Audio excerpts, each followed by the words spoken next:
So we are starting the top end on this 2000 Polaris Scrambler 400. We're going to be installing a core fab cylinder kit with his O-ring cut head. It's going to be a pump gas head, so 93 octane approved.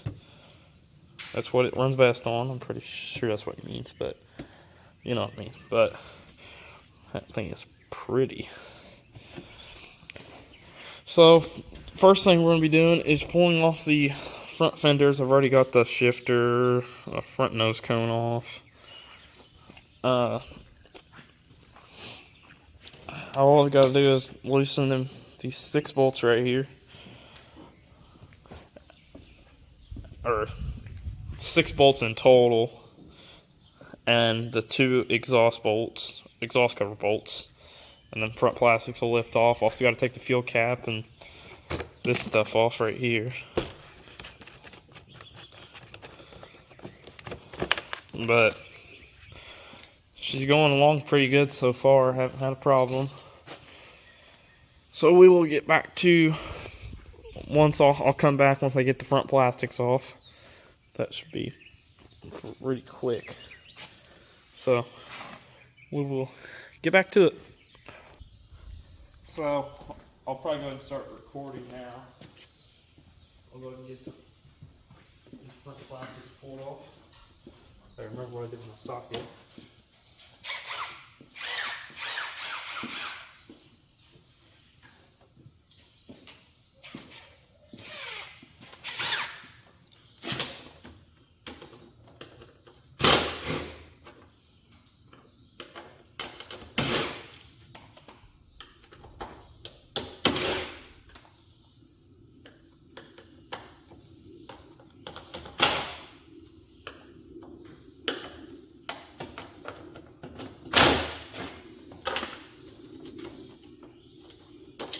These scramblers are pretty easy to work on,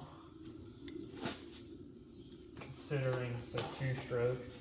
There's really nothing to them. Transmission's separate from the motor, so ain't gotta worry about none of that. Everything's pretty open on these, just the covers. That's what really kills these things. They're built like a utility quad.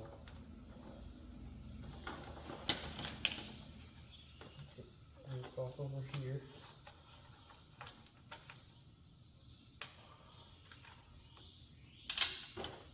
This scrambler is pretty much bone stock other than the Aon top end pipe, which is, it's not a bad pipe, really.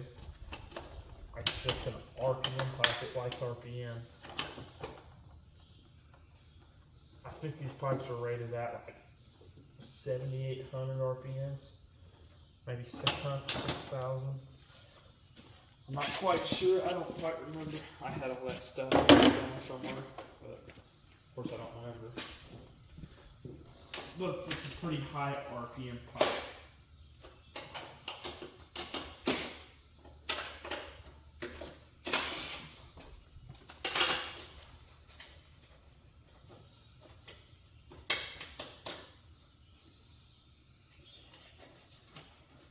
And these are pretty, there's starting to be a little bit more aftermarket support for these quads.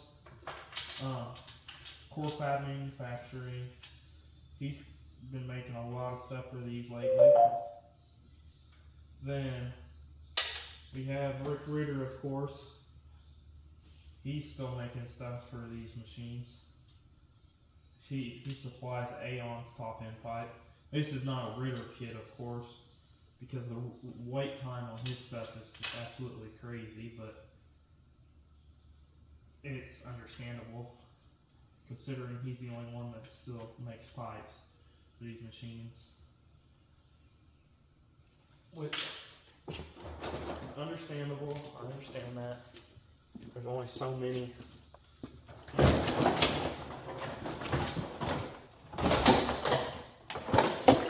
Plastics are off. next thing is the fuel tank. That's just a half inch.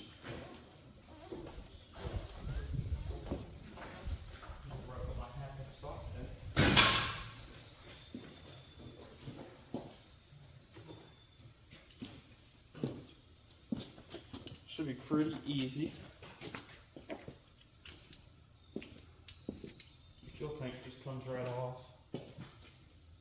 Or I might have to drain this one. I believe I have to drain this one. Oh, I got a gasket right here.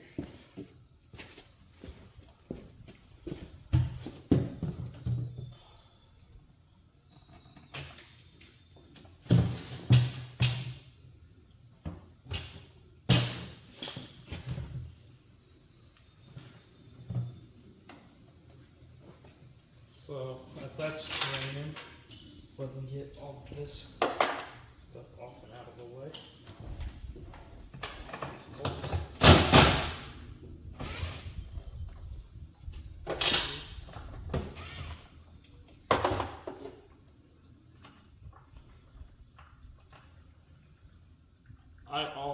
I don't run AMS oil or Klutz. I run Lucas oil. Really, the only reason I run Lucas oil is because it's ash free. It's ash and smoke free 2-stroke. The only reason why this one was smoking because this one has a Champion brand 2-stroke in it right now because I ran out of fuel. I had to use my buddy's bike fuel. And we'll go ahead and get that carb out of the way. Just a flat head. Now, I'm also running an open air filter on this. It's going to go back to an airbox machine. The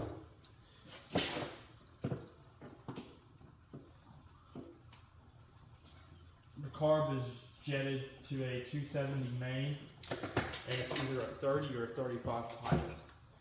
I don't quite have it completely down in my head.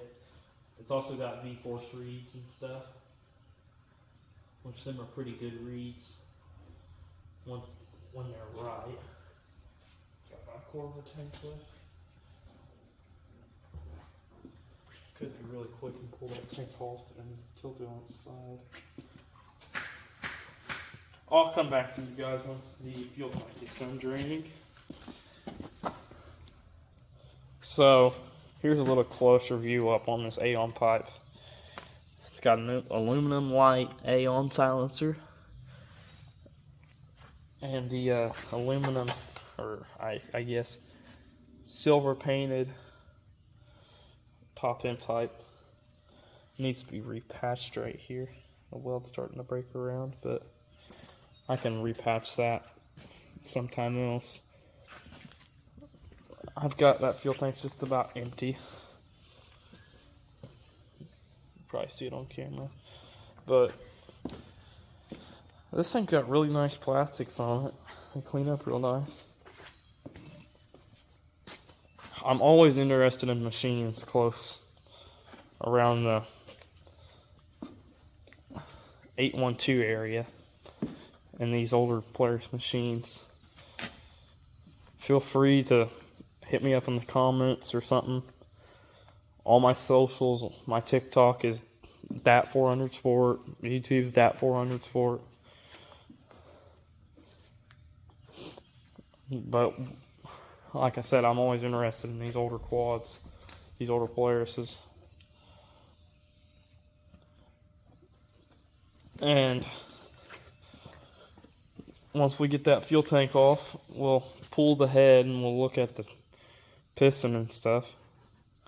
See how badly scored it is, if it is scored. Because it's knocking pretty hard, but it still has fairly good compression.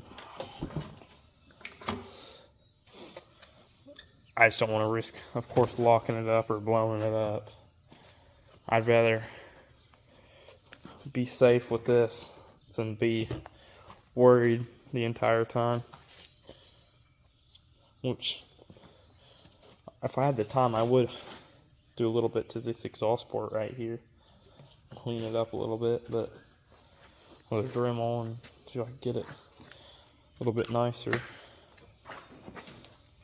But we'll get back to, I guess I'll pull the fuel tank off next and bring you guys in closer so I can pull the head off and stuff like that. Alright, I got the fuel tank off. Now we're looking at the head. And with the head pulled off, it's a 12 mil. Very shit, I forgot. Fairly easy to pull the head off, considering it's just a head gasket, so no worrying about like the O-rings on this one. So you don't pull them, of course, out of the head. But I'm pretty sure that's all we got left, is to pull the head off. And well, I have to pull this clutch breather out first. Then I can get to it fairly easy. A little bit easier, I guess. So I'll come back once I get the clutch breather off and the head off. So now we're going to take off the head.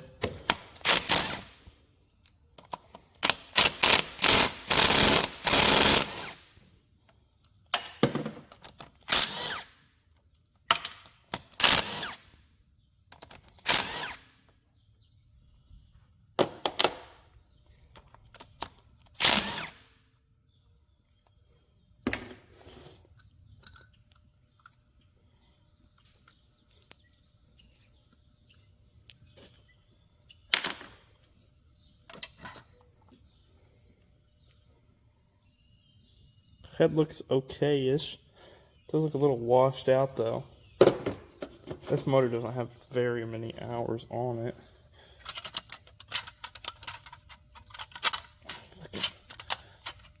Gaskets. You work as pretty good frisbees though, let me tell you.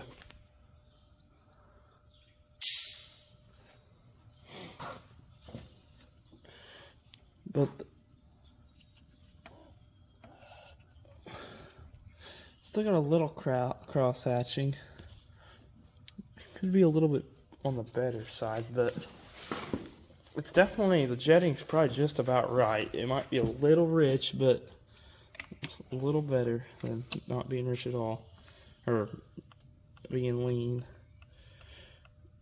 It looked like the head gasket started to blow out in the front. It's one bad thing to these Polaris head gaskets. Have a little bit of play. I don't feel any side-to-side play. Oh yeah, she has side-to-side play real good. That's probably why it was knocking like that. So, next thing I'll do is pull the top end, and I'll come back. Here's a nice little tool I have around. It's a Motion Pro brand, 14 and 12 millimeter combo. I guess you could call it combo wrench.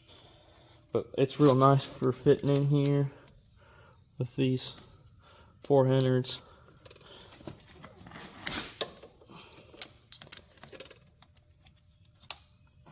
See, like that. Stuff like that. That's a pretty nice little tool to have. It's not necessary, but it's just one of those things. Once you start doing stuff like this, those little tools really help. But we'll go ahead and get back to pulling the top end off, and I will come back once the top end is off. Figured I would just mention that tool for anybody that has trouble getting up in there for them. It's really nice for the front base nuts. These right here.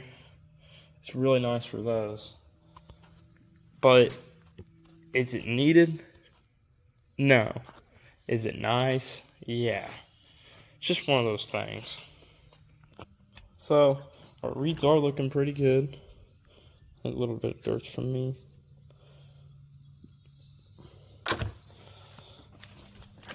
Next thing is to pull the top end off. All I have to do is probably wiggle it just a little bit. Boom. Just as simple as that. Still got a really nice cross hatching. Just a couple spots. Ooh, the intake side is, ooh, she's pretty roached. Front looks pretty good. He must have not really liked that champion stuff that my buddy gave me. Because there's some of it sitting right down there in the bottom end. But I guess this is still a pretty fresh motor right now. It's still pretty hot. So I'll get the piston pulled off. I'll get that all blew out. And I'll go ahead and install the brand new Wiseco I have right here. It's tight.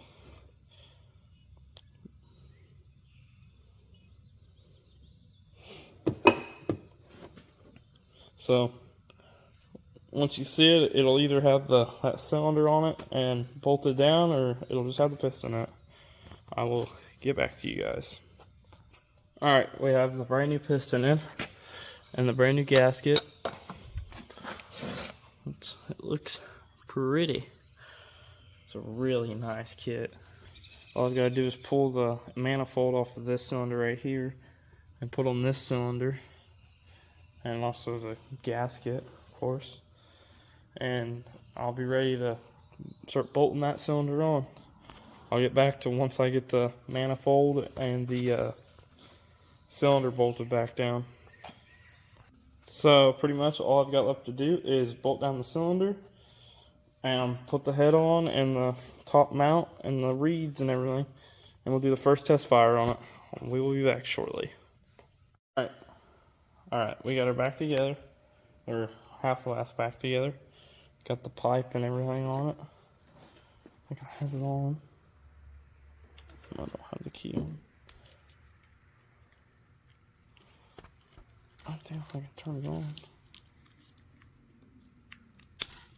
See if she'll start.